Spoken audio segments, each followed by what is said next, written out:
Okay mga trops, good day sa ating lahat. This is Rods Motovlog. Welcome sa panibago na naman natin vlog mga katrops. Okay, nandito tayo ngayon mga katrops sa Motopost Alicia Isabela branch kung saan makikita nyo naman na meron tayong motor dito sa harapan natin mga katrops. So yun nga mga katrops, itong motor na to mga katrops, ito yung bagong labas ni Motopost na Evo Deluxe 150 version 2. Halos kaparehas siya ng NMAX version 2 ng Yamaha.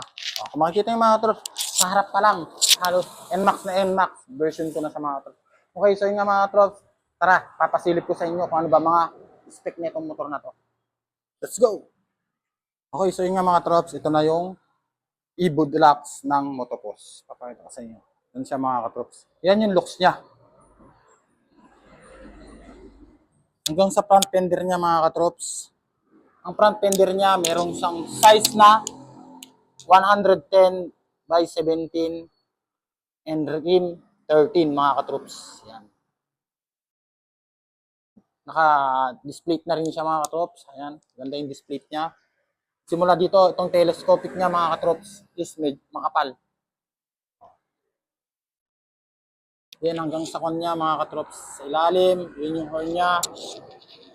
Then pagdating dito sa headlight, halos NMAX na NMAX siya mga trops.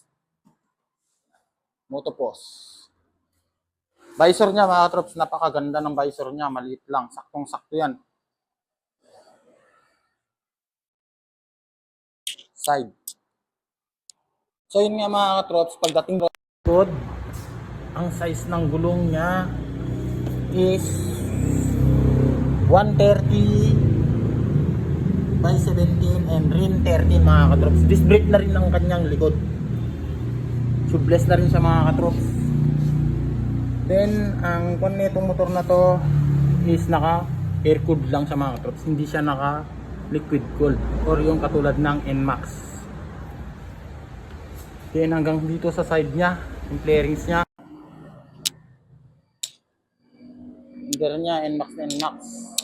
Siguro ang pagkakaibahan lang ng side na to mga katrops is hanggang sa natin ang kanyang dashboard. Harap niya, ano, NMAX V2. Naka-keyless na rin sa mga katrops, pero may susi siya. Ayan o, keyless na rin sa mga katrops. Ayan, napakaganda. Ayan. Ayan ang dashboard niya mga katrops. Napakaganda rin ang dashboard niya. At may dalawang remote control sa dito. May dalawang susi din siya mga katrops. In case na malobat, at least meron siyang bakanteng susi. Dito lang yun sasaksak mga katrops. Then, hazard. Okay, may hazard siya mga katrops. Makikita nyo. Titignan natin ang pon netong. Pagdating dito sa likod, napakaganda ng ano niya, ng placer niya. Naka-LED placer na rin sa mga katrops. Napakaluwit. Hindi katulad ng nasa NMAX dito. Diba? Sign siya. Ayan o. Ganda. Tapos meron na rin siyang libreng bracket. Lalagyan ng top box. Pagdating din sa harap mga katrops, ang hazard niya, naka-bulb siya. Hindi siya LED mga katrops. Bulb lang. Headlight, LED. Talagang parang kala mo, NMAX siya mga katrops.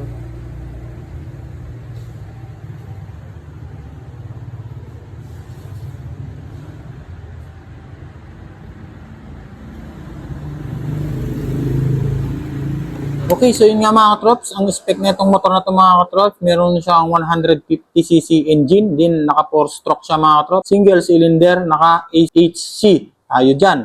Air-cooled siya mga katrops, may power na 6.8 kW, then 7,500 RPM. Para sa max torque niya, meron siyang 9.1 Nm at 6,000 RPM. At naka-carburetor siya mga katrops, hindi pa siya naka-FI.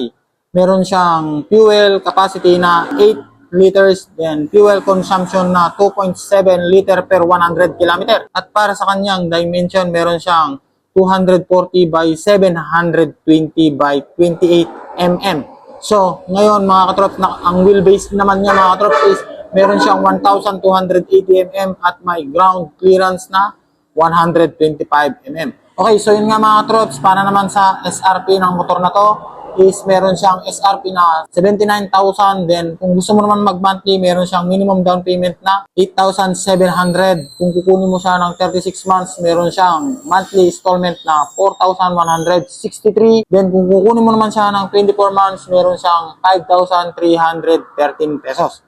Then, para sa 1 year naman at 12 months mo siya kukunin, meron siyang 8,763 monthly.